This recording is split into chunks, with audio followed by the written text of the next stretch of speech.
Assalamualaikum warahmatullahi semuanya. Hari ini kita akan mereview chapter 1053 manga One Piece. Seperti biasa, jangan lupa untuk menekan tombol subscribe supaya teman-teman selalu mensupport channel Nonton Anime TV.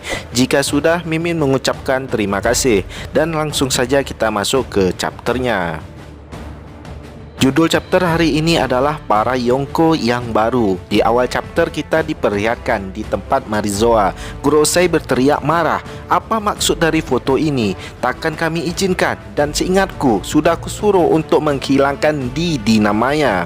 Prajurit itu mengatakan ia tidak pernah diberitahukan soal ini. Foto ini telah dikirimkan oleh Guernica sama dari Sipinol. Gorosei botak berkumis mengatakan, cepat cetak ulang. Dunia tidak boleh melihat ini. Prajurit lalu menjawab jika mereka telah menghubungi pihak percetakan, akan tetapi mereka tidak mengangkatnya.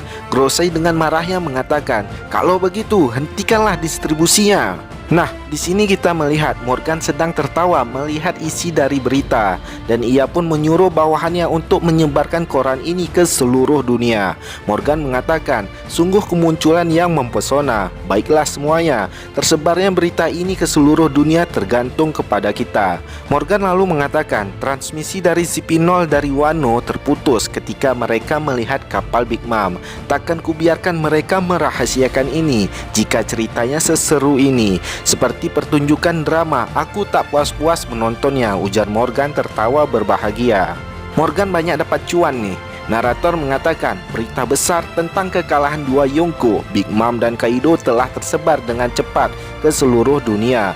3 kaptenlah yang telah menghancurkan kekuasaan mereka bertahun-tahun lamanya. Berita ini pun telah sampai ke Wano Kuni. Para bawahan Kid dan Law begitu senang dengan bounty kapten mereka yang mencapai 3 miliar berry.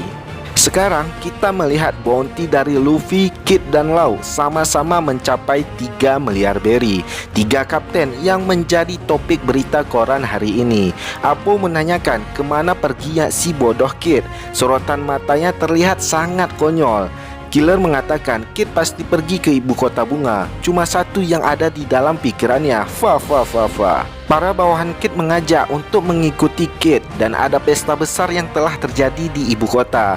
Lalu mengatakan, kelihatannya situasi menjadi semakin rumit. Kita berpindah ke ibu kota. Di dalam istana, pelayan sedang menyiapkan jamuan besar untuk Shogun dan para tamunya. Para pelayan telah menyiapkan sup kikurage dan tong hao, sepiring tahu gisei, disusul dengan semangkok kinpira renkon. Pelayan juga telah menyiapkan hidangan pendamping dan semuanya harus disiapkan secara sempurna karena ini bukan untuk pelanggan biasa. Sekarang sajian telah siap dihidangkan yang sangat sesuai dengan seorang shogun. Selamat menikmati, ujar pelayan dengan bahagianya. Makanan-makanan kini telah tersajikan di meja yang begitu panjang. Tetapi sayangnya ruangan makan telah kosong dan hanya Jinbei saja yang berada di sana. Jinbei pun tertawa dan mengatakan, kelihatannya makanannya begitu lezat. Terima kasih untuk semuanya. Sayangnya, yang lain sudah tidak sabar menunggu selama 2 jam. Dari suaranya, mereka benar-benar pergi ke ibu kota. Nah, untuk pelayan Shogun nih, kecepatan waktu sangat diperlukan di sini. Apalagi untuk urusan makanan dan tamu Shogun yaitu bajak laut Mugiwara. Tidak ada kata sabar di kamus mereka, apalagi untuk urusan makanan beginian. 5 menit saja sudah begitu lama, apalagi 2 jam. Dan satu lagi nih, hidangan harus banyak ya Pak pelayan Shogun. Di ibu kota saat ini sedang melakukan pesta besar, dan semua makanan dan permainan digratiskan. Luffy memakan yukisoba takoyaki, Yamato memakan cumi bakar dan apel, dan Chopper memakan makanan kesukaannya yaitu permen manis. Di atas panggung, Brook bersama Hiyori bersiap-siap menyanyikan sebuah lagu kesukaannya Oden. Masyarakat begitu bahagia dengan ini dan Luffy menyuruh Brook, hajar Brook. Di ruangan bawah tanah kastil, Robin sedang memegang beberapa koleksi boneka. Tengu tiba-tiba muncul dan mengatakan, kau menyukainya, Nico Robin? Robin menjadi terkejut karena Tengu mengetahui namanya dan mempertanyakan bagaimana bisa Tengu mengetahui namanya. Tengu mengatakan yang sedang diamati Robin saat ini adalah koleksi pribadinya. Itu adalah boneka Kokeshi mewahku. Lucu kan?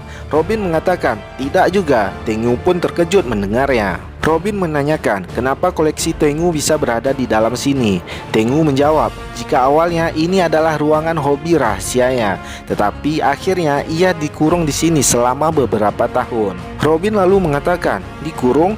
Kukira kau seorang pembuat pedang. Siapa kau sebenarnya? Tengu mengatakan, jika ia membuat pedang karena ia mempunyai sedikit bakat, dan itu hanyalah sebuah hobi saja. Tengu lalu membuka topengnya dan ia mengatakan identitas sebenarnya. Ia adalah Kozuki Sukiyaki, mantan Shogun Wano dan ayah dari Kozuki Oden. Robin begitu terkejut mengetahui kenyataan ini dan menanyakan apakah Momo tahu soal ini. Sukiyaki mengatakan jika Momo enggak mengetahui ini dan enggak akan membilangkannya, mungkin salah satu dari bawahannya kelak mengetahui identitasnya. Sukiyaki mengatakan mana mungkin ia menampakkan wajahnya sekarang. Ialah yang telah menyebabkan Orochi berkuasa. Ia sudah bersusah payah untuk kabur dari ruangan ini. Setelah ia keluar, Oden sudah tewas dan Wano sudah berubah. Nah, berarti selama ini Sukiyaki telah dipenjara oleh Orochi dalam cukup waktu yang begitu lama, dan ia berhasil kabur dari sana dengan Oden yang telah mati dan Wano yang telah berubah total. Sukiyaki lalu mengatakan jika ia ingin melakukan seppuku atau bunuh diri. Robin lalu memotong pembicaraan Sukiyaki. Tengu-san, seharusnya ada suatu tempat di negeri ini, senjata purbakala, Pluton. Itulah yang tertulis di dalam Poneglyph di Arabasta. Sukiyaki menjawab, benar, memang ada di sini. Pembicaraan mereka mengenai senjata kuno berhenti dan kita berpindah ke bekas penjara Udon. Kita di sini melihat halaman di sekitaran penjara yang telah bertumbuhan pepohonan dan beberapa akar yang menyerap nutrisi dari para bawahannya Kaido. Mereka pun memanggil King-san. King berteriak kesakitan. Queen-san. Queen juga teriak kesakitan. Queen mengatakan jika ia tidak cocok terlihat kurus, badan Queen terlihat semakin mengurus. Green Bull yang sedang menyedot nutrisi menendang Queen, menyuruh Queen untuk diam. Green Bull mengatakan dengan pangkatnya saat ini ia akan kehilangan muka kalau sampai kalah dari beberapa komandan seperti kalian. Di sini kita melihat Green Bull meminum satu tong arak dengan menggunakan akarnya. Ia bahkan mengatakan araknya masih kurang lama disimpan. Denden Mushi tiba-tiba berbunyi. Green Bull mengatakan jika ia berada di Wano. Green Bull menyuruh untuk membawa kapal perang ke Wano dan jangan mengatakan ini kepada Akainu. Green Bull lalu memegang beberapa bounty dan bounty-nya Luffy berada di depan. Green Bull mengatakan jika Akainu pasti akan senang jika ia membawa kepalanya Luffy. Di atas panggung, Luffy berteriak mengangkat gelas untuk aliansi, ninja, bajak laut, Ming dan samurai untuk abdi setia Yakuza dan Wano seluruhnya. Momo lalu mengingat setelah kemenangan Luffy melawan Kaido, Luffy menyuruh Momo untuk enggak mengatakan ialah yang telah mengalahkan Kaido kepada siapapun. Momo begitu terkejut dan menanyakan, mengapa? Luffy lalu menjawab, karena aku tidak mau menjadi pahlawan. Kid tiba-tiba muncul di pesta dan memanggil Luffy dengan kerasnya, Mugiwara! Kid meloncat ke arahnya Luffy sambil mengatakan, kalau kulakukan di sini sekarang. Luffy memanjangkan tangannya dan menarik Kid mendekatinya. Tiba-tiba kembang api yang indah besar meledak dan membuka puncak dari pesta.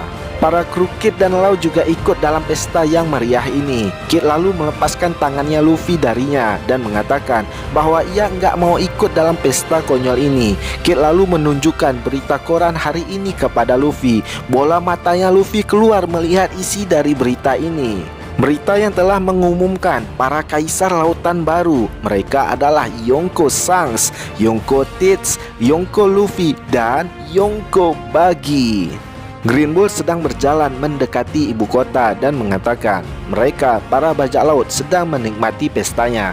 Tapi para angkatan laut sedang tidak mood, terutama saat seluruh dunia saat ini sedang kacau. Untuk 4 minggu ke depan, manga One Piece libur. Oke lah, sekian dulu preview singkat dari Nonton Anime TV. Like video ini jika kalian menyukainya dan tekan tombol dislike jika kalian enggak menyukainya. Terima kasih telah menonton video ini dan kita ketemu lagi di video kita selanjutnya.